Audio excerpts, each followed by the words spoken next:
Hey, this is Jeff Pilson of End Machine, Black Swan, Revolution Saints, Foreigner, Dokken, Dio, you name it, I've been in it. And you're listening to Thunder Underground. Welcome to episode 391 of the Thunder Underground podcast. Trent here as always. And this week is great because Jeff Pilson is here on the podcast for the first time. As you heard right there in that intro, Jeff has his hands in a lot of different things. Past things, present things, and future things. And we're going to talk about all of those here coming up very shortly with Jeff. A lot of great music that this man has been a part of. A lot of great music that hasn't come out that is going to be great because we've heard a couple singles. And of course, future music from great bands. You know, it's all discussed coming up here very shortly. But before we jump into that, I need to let you know who sponsors this podcast. And that would be Sunset Tattoo, a tattoo shop located in Midtown Tulsa. Their tattoos are done good and proper, they're state licensed, and they are mother approved. Over 30 years of experience from Jake Thompson and his crew over there. You can call, message to set up an appointment to talk about what work you're looking to have done. You can also walk in. There's tons of photos to check out on their social medias. Facebook and Instagram are both Sunset Tattoo Tulsa. They specialize in all types of styles. I know several people that have work done by them. There's been a lot of musicians throughout the years that have had work done with Sunset Tattoo. I've personally had work done as well, and I will be very shortly once again here in the next week or two, so be on the lookout for a photo of that on the Thunder Underground socials. But in the meantime, if you're looking to have tattoo work done or you know someone that is, hit up Sunset Tattoo and tell them you heard about them right here on Thunder Underground. We've also got DEB Concerts, a promoter based out of the Tulsa area who for the past many, many years has brought a plethora of great artists to the Tulsa area, including bands that probably wouldn't have come here otherwise at the club level, like Saxon, Last in Line, Junkyard, Winger. The list is great and long, keeps getting longer, and I just mentioned Last in Line. They are returning on April 6th. It's a Saturday night. Hey, one of those members has been on this podcast before. And that member is the legendary Vivian Campbell, who is also in Def Leppard, and of course was in Dio, which is how he's in Last in Line. Guess who has also been in Dio? Jeff Pilson, the star of this podcast episode. And guess what? He also produced Last in Line. We got to tie all this all together, right? Last in Line will be in Tulsa at the Cox Business Center on April 6th, but guess what? They won't be alone. They'll be co-headlining with the immortal Lita Ford.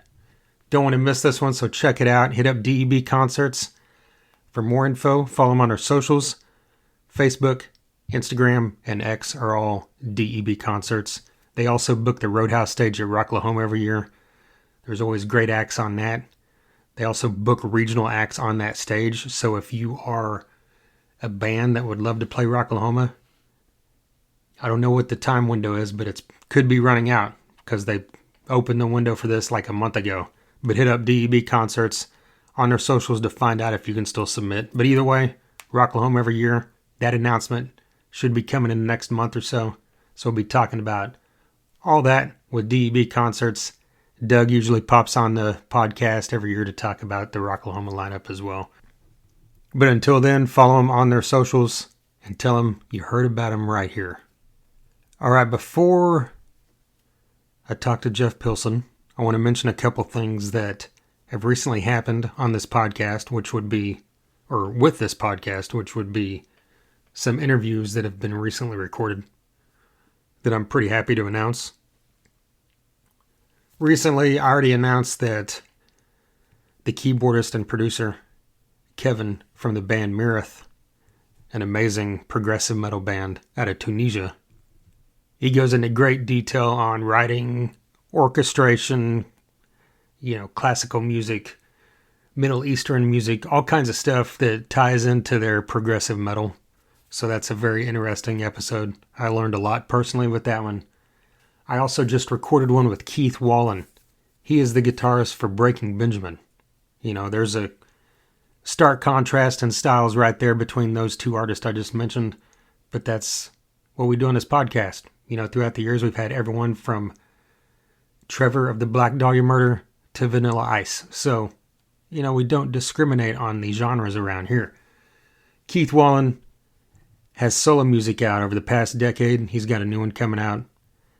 Great stuff. The guy's a phenomenal songwriter. If you dive into his solo music, you'll hear it firsthand. And he's also wrote with tons of modern hard rock and metal artists throughout the years. We talk about all that. And of course, talk about Breaking Benjamin as well.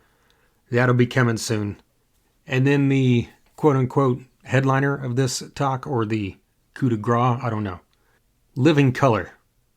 2 words I've wanted to say on this podcast in conjunction with a guest since Jason and I started this podcast 9 years ago. You'll rehear me say that on the episode. But I say Living Color and not just an individual because both Corey Glover and Vernon Reid joined me recently in Oklahoma City. We sat down on their tour bus to talk about all kinds of stuff.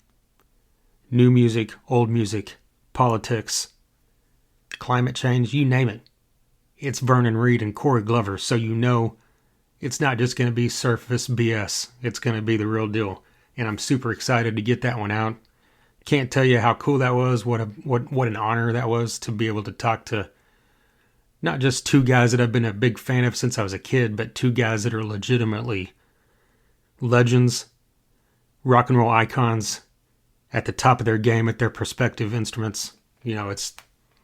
I can go on and on. You'll hear me go on and on that episode. I always try, when it's an artist that I'm a huge fan of, to not fanboy out on the episode. And of course I did not in the interview, but I probably will in that intro. But until then, one more. There's one more that I'm recording tomorrow. And as always, I do not announce things until they've been recorded. I will tell you this, that the artist that I'm scheduled to interview, I've actually mentioned the band name earlier. The artist that I'm scheduled to interview is not in this specific band anymore, but they were in a major band from the 80s. A band that is a legendary band from the 80s that has a couple songs that even people that don't listen to rock music are familiar with. That's how big this band is and was. The member of this band is a legendary guitarist. He is one of several legendary guitarists who have played with this band throughout the years. So that kind of narrows it down to not many, because there's not many bands that have had a long list of legendary guitarists in their band. And this isn't Megadeth. Several members of Megadeth have been on this podcast, but it's not that band. It's not Ozzy, who has also had several legendary guitarists. Speaking of, one of those legendary guitarists was just on this podcast a couple weeks ago, and that'd be Gus G. So check that one out if you have not yet. But in the meantime, we're going to talk to Jeff Pilson. Pilson took the time to join me on Zoom so we could talk about a plethora of music that Jeff's involved in. First thing first being Revolution Saints. You've heard that name on this podcast many times over the past few years. First notably because about a year ago, this time, I believe it was actually March of last year, I need to recheck, but Dean Castronovo was on this podcast. And that is one of my favorite episodes ever. We just took a deep dive into all kinds of stuff throughout Dean's career. Got over an hour, roughly, I think, talking to Dean. And previous to that, Jason and I had talked about Revolution Saints just because, we really dug this band. As Jeff will point out here in a bit, it's a great vehicle to showcase what Dean can do as a vocalist, besides what, we all know that he's a world-class drummer. But unless, you really pay attention, or if you haven't seen Journey live, you might not know that the man is a world-class singer that very much fits into that Steve Perry vein and does it extremely well. It's great stuff. They've got 5 albums now. Revolution Saints is on their second iteration, I guess you want to call it. The first 3 albums featured Dean, along with Doug Aldrich and Jack Blades. And then once they kind of regrouped before the 4th album, after a slight bit of time off, it's now Dean with Joel Hoekstra and Jeff Pilson. Throughout the 5 albums that we've got, Alessandro Del Vecchio has been the writer, co-writer, I believe, on most of this. I'm not sure how huge involvement, Dean is in that, but Jeff will talk about that here in a bit as well, that dynamic might be shifting on the next album. But with Jeff and the band, we now have 2 albums out for you to hear. Eagle Flight came out about a year ago, and then Against the Winds, which is out now, came out about a month ago. Check these albums out if you're into melodic rock, you're into AOR, you're into just, good fucking rock and roll. I mean, is the best way to put it. You don't want to pigeonhole things into a genre. And while the first 3 albums were very Journey-esque, while this still has that feel to it, it's a little bit heavier, a little bit, maybe, I wouldn't say it's not dark, but it's a little bit darker than the first 3. They kind of shifted away from that just very Journey-specific sound. While it still has those elements, there's a lot more going on.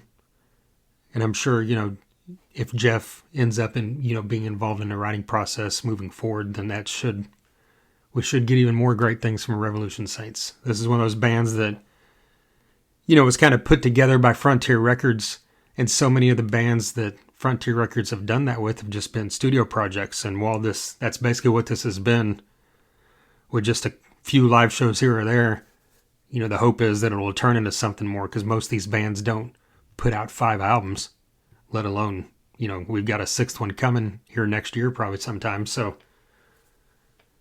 check out Revolution Saints if you have not. We've got the End Machine, who is about to put out their 3rd album. This will come out, actually, if you're listening to this when it drops, this will come out tomorrow. March 8th. The 3rd album from the End Machine will be out. If you're not familiar with the End Machine, you need to get familiar as well. Quick backstory on this one. Same kind of situation put together as it was the 3 original members of Dokken without Don Dokken. It was put together as a Dokken for the modern age. That's something else that, Jeff's going to talk about here in a bit. We had Mick Brown, George Lynch, and Jeff Pilson with Robert Mason on vocals. Robert Mason has been on this podcast before as well, so check that out. Robert Mason is a phenomenal freaking vocalist. He kicks ass on these 2 End Machine records. He kicks ass on the Warrant music he's made. He kicked ass with Lynch Mob now 32 years ago. I believe that was 92. The second Lynch Mob album, Tangled in Rains, was where most of us learned about Robert Mason. I'm not going to ramble too much about Robert Mason because he's not in the band anymore. The 3rd album now features Girish, exactly sure how to pronounce his last name, I should have looked that up. But anyway, Girish and the Chronicles is this band that's been around several years now. I just discovered him in this past year. Loved the band, and then when I found out he was in the End Machine, I was super stoked, because I'm like, if we've got to replace Robert Mason, it's cool they replaced him with someone a little harder edged vocal-wise, and Jeff goes into that as well. A younger guy, kind of bringing a shot of life to the music, the style of music that we all know and love. So really looking forward to what's coming out. They've got 2 singles out now, but by the time you're hearing this, the album's probably already out, so check that out. Really looking forward to seeing where this goes with Girish in the band. And of course, you can never go wrong with George Lynch guitar work. The guy is in a league of his own. There's very few people that, are on that level. Then we've got Black Swan, another great band that I believe, was put together in the same sense of those Frontier, the Frontier Records bands, but this one to me seems more like a cohesive unit, real band, because Jeff even talks about that this, like Reb Beach coming over, them spending a couple weeks just writing for the album. So this is while it is mainly a studio thing, because all these guys have their main projects, this one is more like what you expect from a side project, a band of four guys, like a supergroup, quote unquote. You've got Robin McCauley on vocals, you've got Jeff Pilson on bass, Reb Beach on guitar, and Matt Starr on drums. If you're not familiar with Matt Starr, he's been in a plethora of things. A lot of session work as well. Notably, he was recently the drummer in Mr. Big after Pat Torpey passed away. He's not currently, but he was for a few years. He's in Black Swan, which also features two men who have been on this podcast before. Robin McCauley has been on here 4 times, and Reb Beach has been on here once. Reb Beach, is on my list of my 10 favorite guitarists, and Robin McCauley is on my list of probably my 10 favorite vocalists. And Jeff Pilson is right on that list for bass players as well. So this band's kind of like a tailor-made for someone like me, I guess. And the first 2 albums are freaking phenomenal. I'm using these adjectives too much. Am I blowing smoke up people's asses? No, I'm just saying this because it's what I feel. I absolutely love Black Swan, and I can't wait till a 3rd album comes. You'll hear more about that as well. On top of all this, Jeff Pilson is in Foreigner. He's been in Foreigner now for 20 years. He's been the band leader for quite a while. He's been an integral part of keeping this band alive, keeping the music alive. They tour every year throughout the summer. Can't miss them. They're always usually doing package tours.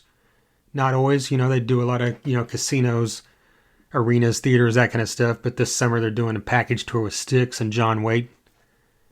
We talk about all that. Talk about the Rock and Roll Hall of Fame nomination, all that great stuff.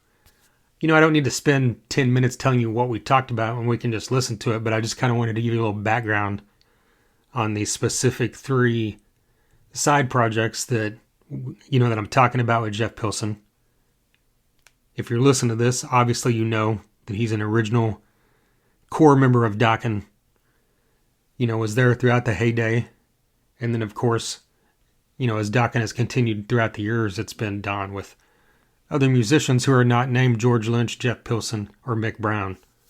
Of course, they had their reunion. I don't know how many years ago that was now, probably 7, 8 years ago, or maybe not even that long. I don't know, but they, had the reunion in Japan, and they, released that officially, so you can check that out if you hadn't seen it yet. But all that being said, I'm super happy to have Jeff Pilson on here.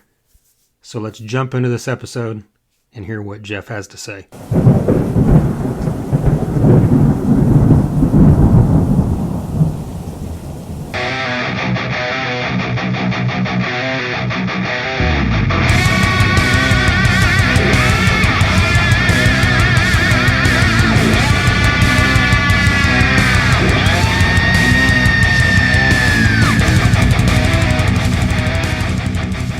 I just saw you guys had some really good chart numbers with like the hard music charts and new music, all that kind of stuff. Yeah. I mean, the response has been phenomenal. Couldn't be happier.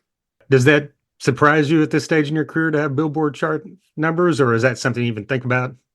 I don't think about it much is the honest answer. But when I see it, it's nice, because I'm sort of it's like it hasn't been part of the equation for a while. So seeing that is a nice thing. Yes. Yeah, for sure. Had you listened to Revolution Saints at all before you joined the band? Well, I'd heard, the songs that they had done videos for. Sure. I mean, I didn't listen to the records all the way through or anything, but I definitely was aware of them and knew the style. And then when they asked me to join, of course, I did a little checking, How were you approached? Was it by Dean or was it by Serafino, or like how'd that whole process go? Serafino. Basically, they just asked if I'd be interested, and working with Dean and Joel, no brainer. Yeah, I mean, I kind of feel like once you two joined the band on Eagle Flight, that the sound kind of took a shift, slightly heavier than the previous albums, a little bit less Journey-esque. Do you think that's from you and Joel you're playing, or was that kind of an intentional shift? Well, the songs were already in place before I joined. I think Joel had something to do with some of the songs on Eagle Flight. But because the songs were in place, I don't think the shift and any shift was necessarily because of us, maybe a little bit because of Joel. I think, there's I mean, we are actually all three of us, Dean, Joel, and I are all heavy rock musicians. We all come, I mean, Dean comes from thrash metal, I mean, Right. it's like we all have a heavy thing in us. Maybe us joining the band and our playing makes it a little bit heavier, but I don't think that's a lot. I think a lot of it was Alessandro's writing, that just kind of what he happened to write for Eagle Flight and this record. Next record, we're hoping to get the band involved in the writing. We'll see, which would be very, very, very cool. But I mean, in my mind, it is kind of a heavier journey in a lot of ways because the focus of the band is Dean's voice, and Dean's voice isn't, you can't help, it's going to remind you a little bit of Journey sometimes, although I think he very much stands on his own as his own vocalist. And because like I say, we are heavier rock musicians, I think it tends to be a little bit heavier. Was it intentional? I don't really know. I think it's more natural. It jumped out to me because I mean, I've always thought Joel, definitely is a heavy guitar player, but I've kind of in my mind, Doug Aldridge was always a heavier guitar player. So that's kind of why And it caught me heavier off than guard. Joel? I don't know. I mean, I Yeah. think they're both kind of, same ballpark heaviness wise. But yeah, mentioning, Dean's vocals, I mean, being a multi-instrumentalist yourself, like where do you think this guy stands in the grand scheme of like excelling at two separate things? Well, I mean, for that alone, it's pretty Yeah. phenomenal. You don't find many people who are as great a drummer as Dean is, which is, top of the heap, world class drummer. With I think as a vocalist, he ranks in there with anybody else at the top. I think he's a world class vocalist that needs to have a vehicle to demonstrate and uh, get his voice out there. And I'm so glad that the album is getting such a positive response and that the band in general is getting a positive response, because I think it is a great vehicle for Dean's voice, which again, as I say, that's kind of the focus of the band. And so, yes, I think he deserves to be up there with all the other greats. I mean, to achieve that, do you think the band needs to play as many live shows as possible? I know it's not really the type of band that, was built for that, but I had Dean on last year and he mentioned that was really the hope is to make it more than just a studio project. I know you guys did like one show last year or whatever, but Yes, that's a hope. I would love to see that happen. Whenever I talk about this, I have to put the caveat in there that the logistics and the scheduling, everything involved in putting a band out there live is very, very difficult when we all have so many things going on, and especially the fact that we have to make a living from our day jobs. yeah, Me and Foreigner kind of have a little bit of a priority here. So, right. but having said that, the desire is there. I'd love to see us do some live shows. I don't know how much that would have to do with changing anybody's perception on Dean. I'm sure if they saw him live, they're going to go, "Wow, he's great." But I mean, hearing him on record, I think so too. So I don't know if I think that would help. And I think it would certainly give the band more legs if we could go play live. But we'll see. I mean, again, it's a difficult thing. And, maybe someday a song comes out in a movie or something. You never know what could cause a breakthrough. So, I'm just keeping my fingers crossed, hoping for the best and delivering the best music we can. When I spoke to Dean, it was right at the time that Eagle Flight came out, and he had mentioned that both Against the Winds and the third album was already written. I mean, has the third album already been recorded, or is that something you No, still? no. Okay. The third album with us, no. Yeah, that's what I We meant. Yeah, sorry. Yeah, no, no, we still have to write for, there's still some writing for that. Like I say, I'm hoping the band gets a little more involved in the writing. But even if not, I mean, Alessandro does such a great job. The guy's a songwriting machine. So, Yeah. either way, we're going to be covered. But yeah, I mean, wouldn't it be nice to get the band in there, get a little bit of I just to get a live band feel in it somehow involved in the writing process, I think would be very, very cool. As a musician that's been doing this for a long time and obviously had tons of your own music out there, was it kind of weird or odd to step into a project where you didn't have any involvement with the writing or even production, Yeah. just kind of playing? Weird maybe, but it was actually a nice relief and a nice change of pace. I love producing the records I do. I really do. And it is a labor of love. I do not do it for the money. Um, but it's great to also be in a situation where I just get to be the bass player. For one, I have limitless trust in Alessandro as a producer, and what he sends me, and he trusts me on the bass. He says, do your thing. We want you to do your thing. But having said that, I just go on instinct when I do the bass tracks, and play what I think is right. And it's kind of nice to only have that to concentrate on. It's a fabulous feeling. I don't get to do that often, so it's nice. Well, I mean, you answered it slightly in that, but my next question was whenever you approach something when you're not the producer, if you're just playing bass, do you approach it different? I mean, you like you said, he kind of gave you freedom, but are you harder on yourself if you're producing than you are if you're just playing, or how's that whole process I work, or don't, is it the I same don't, thing? Yeah. well, it also depends on on if I'm working with somebody, one on one, or in the case of Revolution Saints, I do the bass tracks on my own. So I'm sort of producing my own bass tracks, if you know what I mean. I'm as hard on myself as I am in any other situation where I'm playing bass, even if it's a band I'm producing. So in that sense, it's not really, my approach is no different. I always whenever I'm playing bass, it's what feels good, what makes the song, what fits the song correctly, and can I be as interesting as possible in spot? Do I have spots where I can, shine or be a little more interesting, a little more melodic? But my approach almost never changes because that's how I play bass. I play bass according to the song. And I think that's why Alessandro trusts me. He's like, okay, you know what to do. Play the bass. Well, we've mentioned Alessandro several times, and like you mentioned, he's an amazing writer. Like, it just kind of baffles me that like all the albums that Frontiers have put out that he's had a hand in, just like how great consistently this guy's writing is. I mean, Yeah. is that crazy to see up front, like in person? Yes.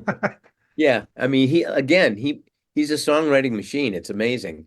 Um, yes, it's very, very impressive to watch. I think the world of that guy. I think he's a real gem. Like you mentioned, from the production standpoint, you've been doing that for quite a while, but do you still pick up things from a guy like that, or Sure, yeah, sure. I mean, I try and pick up from everybody. Um, I mean, I've been very fortunate. I've gotten to work with, Roy Thomas Baker, Michael Wagner, Wynn Davis, Keith Olsen, all these great producers over the years. And of course, I'm a sponge. When I go in the studio and I'm watching somebody else, I love to, Mick Jones. Being around Mick Jones, I learned so much. Um, I try and learn from everybody. Even when I'm just doing tracks, even if I'm doing with young musicians, I can learn something. There's always something to learn because music, especially music production, is about listening. And that's your first job is listen. So when you're listening, hopefully you're learning. well, another album you've got coming out very soon is the third In Machine album, and that'll be March 8th. So, what led to the change in vocalists like Robert Mason leaving? I mean, I know he's worked with George for 30 plus years on and off, and with you Yeah, as yeah, well, decade plus. So, yeah. Oh, well, first of all, the change had nothing to do with anything Robert would have done wrong. He didn't right. do anything wrong. It's not like that. Um, and I like to impress that point strongly because it's a little bit heartbreaking when you make decisions about changing members that you feel are great. It's a really difficult thing to do. But the label came to us and said, "Hey, you should check this guy out." Um, Serafino in particular, who's the president of Frontiers, really wanted us to listen to Garish and consider him. And George and I did, and we agreed to try it. And then when the writing happened, it was automatic and amazing. And he turned out to be a great writer, which was a big consideration, because Robert's a great writer. So, but Garish came in, really did the rewriting great, took to rewriting fabulously. And I think, the bottom line is, this music is in his DNA. This is what he grew up on. This is what he loves.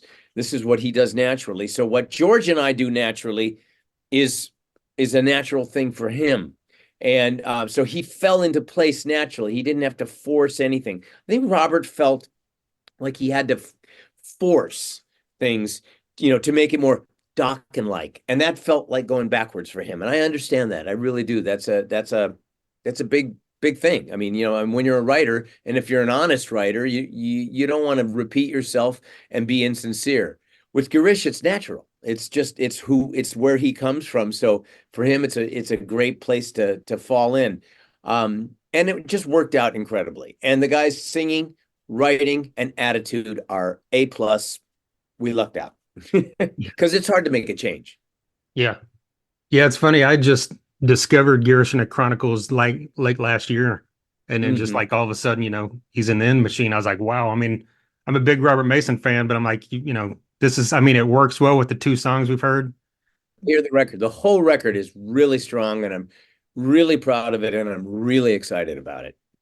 I mean, obviously those two songs will be a great indicator, but what else could someone expect that might shift different from the Well, first couple? Or wait till they hear the opening track of the record. It's called Black Hole Extinction.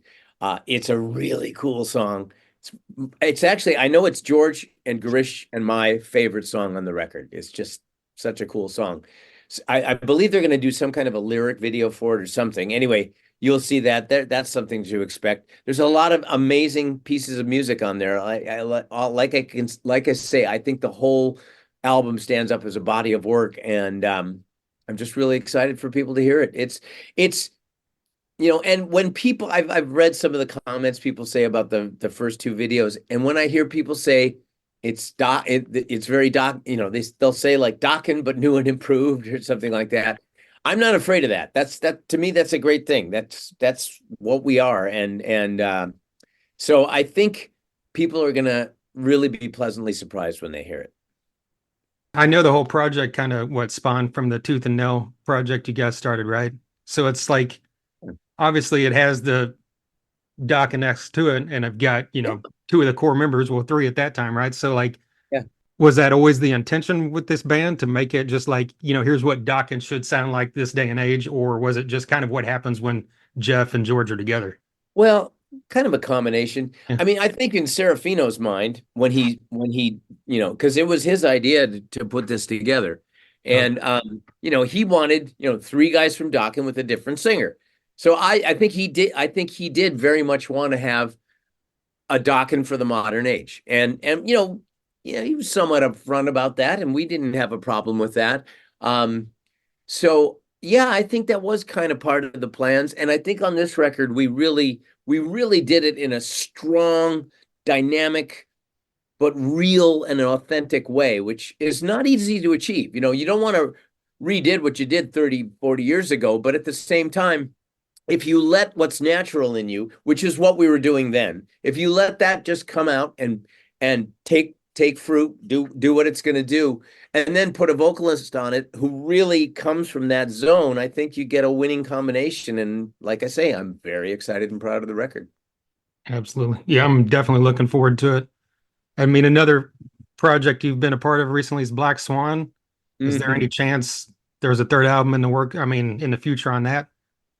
There is indeed. Okay. Actually, Red Beach was just here a couple weeks ago, and we're 7 songs into the new Black Swan, and I'm very Okay. excited about it. And I cannot wait for people to hear it because we all, like I say, we got a really great head start. Yeah, it's probably not going to be well into 2025, but there is a Black Swan 3 coming. Good deal. Yeah, I mean, I've always been a firm believer that Robin McCauley is one of the most underrated singers in rock history. Ever. Like, Yeah, yeah. I totally agree with you, and I couldn't agree more. Well, you initially worked with him and Macaulay Schenker back in the early 90s. Like, did you guys keep in touch throughout all those years? And whenever Oh Black Swan yeah. came about, No, no, was we that kind of rekindling or? actually, Robin and I are very, very dear friends. Okay. Very dear. I was the best man at his wedding. Oh, Um, okay. oh yeah. Yeah, when we bonded in MSG, and we stayed close for years and forever since. I mean, I just really dearly love the guy. I mean, if you've ever met him, he's just the most down-to-earth, wonderful guy you'll ever know. He's great to work with. He's got this amazing voice, and he's also a great writer. I think he's one of the great storytellers in heavy rock. I really do. His stories are fabulous. And when we collaborate, he's just amazing to work with. I love it. And yes, I think he's always been underrated. I think with his solo albums now and some of the Shanker stuff he's doing, people are starting to know him more and more, which I think is great. He's starting to get more visibility. Yeah. But yeah, man, Robin deserves to be up there with the greats because he is.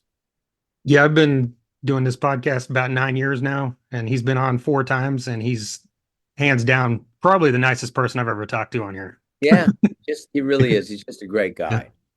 So what's the writing process with you and Reb and Matt? Like how does that dynamic work? Do you guys write Well, together or generally, apart? Like you said, Reb was there a couple weeks ago. yeah. Well, the process generally starts with Reb and I coming up with the music, and you generally Reb comes in and he's got some riffs that he's put down. In some cases, he's got many song parts. Sometimes a lot of it we keep, sometimes a lot of it we change. I mean, it's different every song.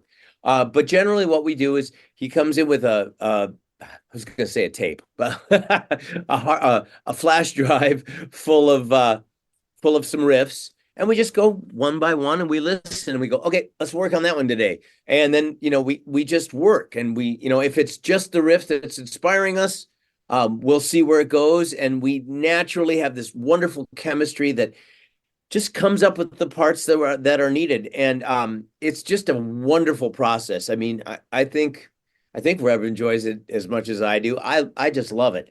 Then when that happens, we send that, whatever it may be. And like I say, sometimes Reb comes in with like a lot of the pieces of the song, and we'll go, yeah, that's great. Or sometimes we start on a riff and we end up changing the whole thing completely. You just never know where it's going to go. But then we send it to Robin, and Robin comes up with the first draft. And sometimes we keep what that is. Sometimes we make changes. It's always different. Um, but uh, but yeah, that's pretty much how the process goes. Generally, the vocals are finished off with Robin and I working here together. He'll go out and we'll work on the melodies and lyrics until we know it's right, and then he'll go out and sing it, and he'll kill it. I mean, between that and the End Machine and Revolution Saints now, like you've got tons of product coming out here over the past several years, and even a guy like George Lynch has 2 or 3 albums a year, it seems like, in different projects. Like, is that Sure. kind of odd to think about, like this at this stage in your career to be putting out that much product compared to like, the heyday, the early days of being in the business? Yeah, it's just entirely different. I mean, back in the 80s, you never could have been in this many projects. Yeah. But we also didn't have the technology to make those kind of records happen remotely, which is part of how we're able to pull it off.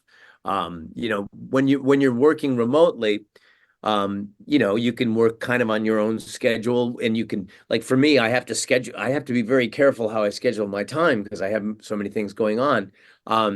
But working remotely, or should I say, having the ability to work remotely, helps a lot. Again, with M Machine and Black Swan, there is a lot of one-on-one. There is a lot of stuff where, like George and I work together on M Machine. He sits right there, and we work together. On Black Swan, Reb's here. Reb comes here, stays here for a week at a time generally, and we work every day. Start at 10 in the morning, go till 8 or 9 at night. Um, when Robin's here, Robin lives not too far from me, so we come and we work together. So there is a lot of one-on-one collaboration.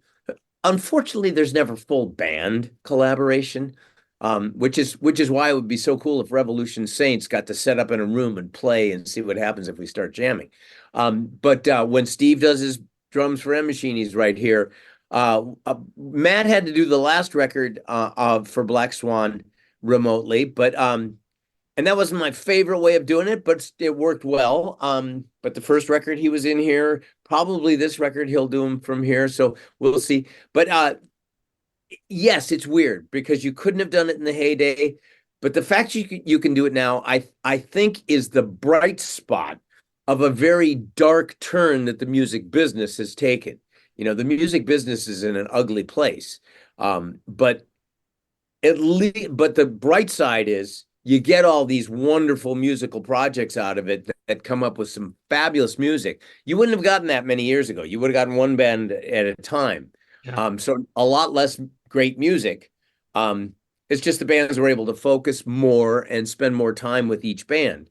Um, but I mean, I've always loved doing multiple things because I have so many different loves of music. So I love getting different areas. I love to be able to experience different areas of music. But yes, it's a bright spot.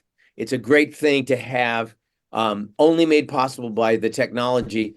But it is like I say, it's the flip side of what is a very dark turn in the music business that does not have the infrastructure for a band like a Revolution Saints to just spend, all their time making their records and going out and touring and doing the usual. So it's, take the good with the bad. As far as what you mentioned a minute ago with recording, whenever you're doing it remotely and not in the same room, do you feel like that loses anything? Because throughout the years, you always heard No. people talk about, the capturing the band together in the studio or whatever. But when I hear the product, like you said, the last In Machine album, the drums sound fucking great. So I mean, I don't know, like, Well, what's that that's balance, I mean, the object when we're doing it is to achieve that feeling, and we know how to do that. And like with the people that I work with Steve Brown, he knows how to take these tracks that we've done and make it feel like we're playing together. Um, yes, that's the ideal situation, but that doesn't necessarily yield better results.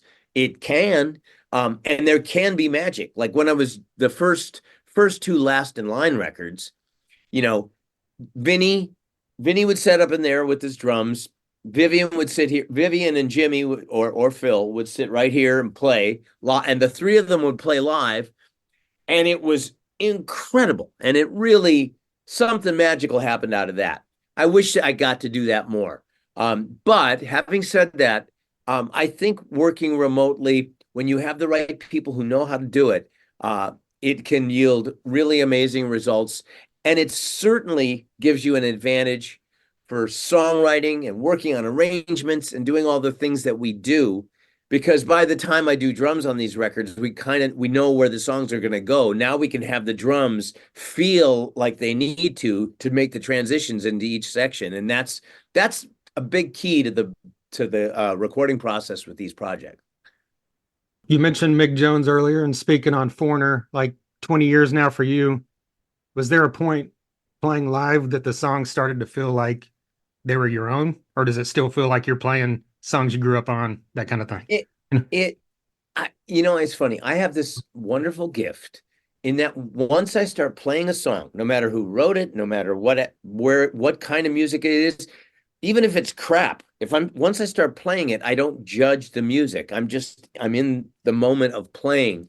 And it's got to feel good, I mean, it's got to have the right elements around it, the band has to be good and all that. But when I'm playing, I sort of don't judge, and it doesn't matter whether I wrote it or not.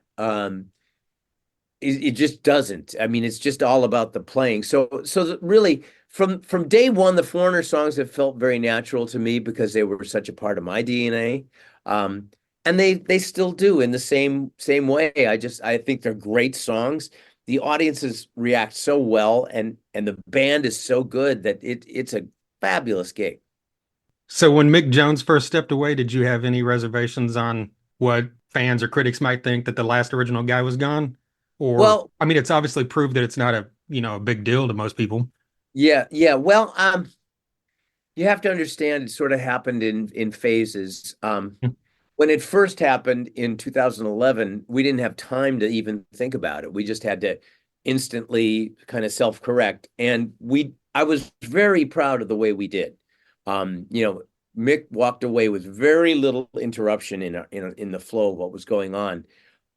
But by that point already, especially Kelly and Tom Gimbel and I had a very close bond with Mick that for several years by that point. And so he kind of entrusted us to carry it on and be good to the legacy, which we do. We all, not only do we love Mick, but we love his legacy and his vision for the band. And we've always put that as a priority in preserving that. And I think Mick trusts that, or at least he's come to. I'm sure he had his own doubts at points, but yeah, I mean, it's been, like I say, it's in phases. And his leaving, his not touring kind of happened slowly over time. So, uh, yeah, I mean, I wouldn't say I ever had reservations. I will just say that I had a wake-up call as to how important it was going to be to stay firm with the vision. And I think we've done that. And I'm very proud of how we've done that. And, I think the results speak for themselves. Well, stepping kind of out from it and looking at it from a fan perspective, is it as wild to you as it is to us that Foreigner is just now nominated for the Rock and Roll Hall of Fame for the first time after when it should have been a long ass time Well, ago? pretty funny because we always knew that there was an obstacle to us getting into the Hall of Fame. And now the obstacle has been removed. And it's kind of ironic that soon as the obstacle's removed, the first year we're able with, or the first year that the obstacle is gone, we suddenly get nominated. So that's great. I think it's a wonderful thing. Yes, it's long overdue, but I'm really happy. I'm really happy for all the original guys because I really think the world of all the original guys. I really do, and especially for Mick, who I think deserves this so greatly.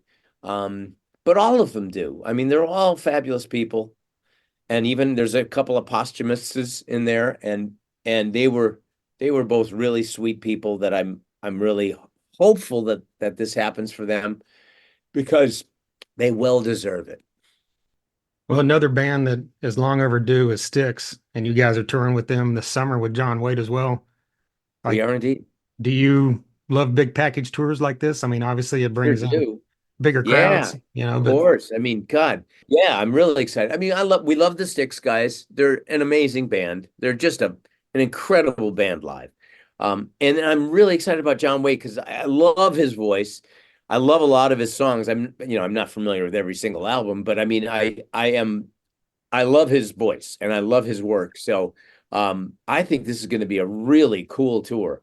And yes, I am excited about package tours like that. They're fun, yeah, because generally they're with friends. yeah, absolutely. Besides that, I mean, do you have other plans like going into the fall or like is that like once the Foreigner tour wraps up, like what's on your table? Well, yeah, I mean, my schedule is going to open up a lot in 2025. So I'm hoping, finish Black Swan, maybe do more. We'll see about End Machine and Revolution Saints. I mean, I think they all are going to be working in 2025 as well. So we'll see. I mean, I just want to keep making records and keep making music. There's Foreigner music to finish that I'm hoping we do in 2025 because Foreigner's not going away. We're just not doing the long tours anymore. Love everything you've been doing and I appreciate your time with me today. Thank you so much for this, man. This has been great. All right, we'll talk to you soon. There you go, Jeff Pilson. A huge thank you to Jody Best of Best Bet Promotions for her ongoing and continued support of this podcast throughout the years. And of course, a massive thank you to Jeff for taking some time out there to sit down and talk to me on Zoom about The End Machine, Revolution Saints, Black Swan, Foreigner, Dokken, as you heard throughout that, all kinds of stuff. Hopefully I can have Jeff back on at some point because there's a lot more we could have talked about. The guy's got a great perspective. He does all kinds of stuff, like we mentioned all those things. I mentioned off the top that he even mentioned in there he produced Last in Line. He has been in Dio. He, of course, has been in great things like Still Dragon. That's something that didn't even come up. I'm sure he gets asked that stuff from dorks like me on podcast or interviews all the time, though. So, anyway, if you're not familiar with Still Dragon, you should be. They're the quote-unquote fictional band from Rockstar, which features Miljenko Matajevic on vocals, not in the movie itself, which is where Jeff Pilson shines as both. I believe he recorded, the Still Dragon music, but then also acts in the movie as the bass player. But then Millie from Steelheart did all the vocals, and I had him on the podcast about a year ago, early last year. Quite an honor. Massive fan of that guy. So bringing that all together, if you're a fan of Dokken, you're a fan of Jeff Pilson throughout the years, my guess is you probably like the 80s era of rock. And that's one thing that throughout the years, this podcast has always, I mean, as you see on the tagline, it's hard rock, heavy metal. We never, when Jason and I started this, we didn't pigeonhole it into one genre, one area of just metal or just hard rock or just 80s or just modern stuff, whatever. We're fans of all rock music, so we just left it broad. And that's allowed us to, have on bands from the 80s, that were like a quote-unquote hair band, and have on a band that was a thrash band, and then have on a groove metal band, and then have on a alternative rock band, and then have on a new metal band, and then have on a modern, radio rock band, and then have on a death metal band, then have on a country singer, just every once in a while throw some curveball in there, and that's what we wanted to do, and we, I believe, over 9 years accomplished that greatly. If you look through the previous list of guests on this podcast. But I mention that to say that even though that's what we did, if you look at the guest list throughout the years, the genre that dominates it, I believe, is the 80s rock genre, because that's where Jason and I both, quote unquote, cut our teeth on rock and roll. I use that phrase because I know Jason used to use it. We, got into this stuff in the 80s because that's the age group we were, when we started getting into music in the mid to late 80s. So all that stuff was prevalent. So, speaking of, besides now Jeff Pilson, let's think of some of these artists that have been on this podcast. Vivian Campbell from Def Leppard, Dio, and Last in Line. Frank Hannon from Tesla has been on here multiple times. Brian Wheat from Tesla. Jeff Tate, formerly of Queensryche. Dee Snider of Twisted Sister. Gene Simmons of Kiss. Bruce Kulick, formerly of Kiss. Bill Leverty of Firehouse. Robert Mason and Joey Allen of Warrant. Reb Beach of Winger, Whitesnake, and Black Swan. Tracy Guns of LA Guns. Jack Russell of Great White was just on this podcast last week for the first time. Mark Kendall of Great White has been on here twice in the past. Let me think. Members of Lillian Axe, Taiketo, Trickster, Kix. Mark Slaughter has been on here multiple times. Robin McCauley, like I mentioned there from Black Swan, and the McCauley Schenker Group, has now been on here 4 times. The list is great, people. We've also had on guys from thrash metal, like I said earlier. Megadeth has had on a few members. Testament, Alex Skolnick has been on here. Toxic Holocaust, Battlecross. Super heavy stuff, like I said. Trevor, rest in peace from the Black Dahlia murder. Allegion, bands like that. Bands like, modern stuff like Shinedown, Saliva, Trapped, Three Doors Down, Hellstorm have all had members on here. So just delve into it. 391 episodes previous to this. The most recent ones, like I said, Jack Russell of Great White fame, Gus G of Firewind and formerly of Ozzy, Brian Tatler of Diamond Head and now of Saxon. Biff Byford of Saxon has also been on here. Can't forget that. Glenn Hughes of Deep Purple and Black Country Communion has been on here a couple times. Hey, a highlight of my life. All right, once again, be on the lookout for these new episodes featuring Living Color, Keith Wallen, members of Mirith. Super stoked about all these. And once again, a huge thank you to Best Bet Promotions, DEB Concerts, Sunset Tattoo, and Jeff Pilson. And until next time. Thunder Underground, y'all.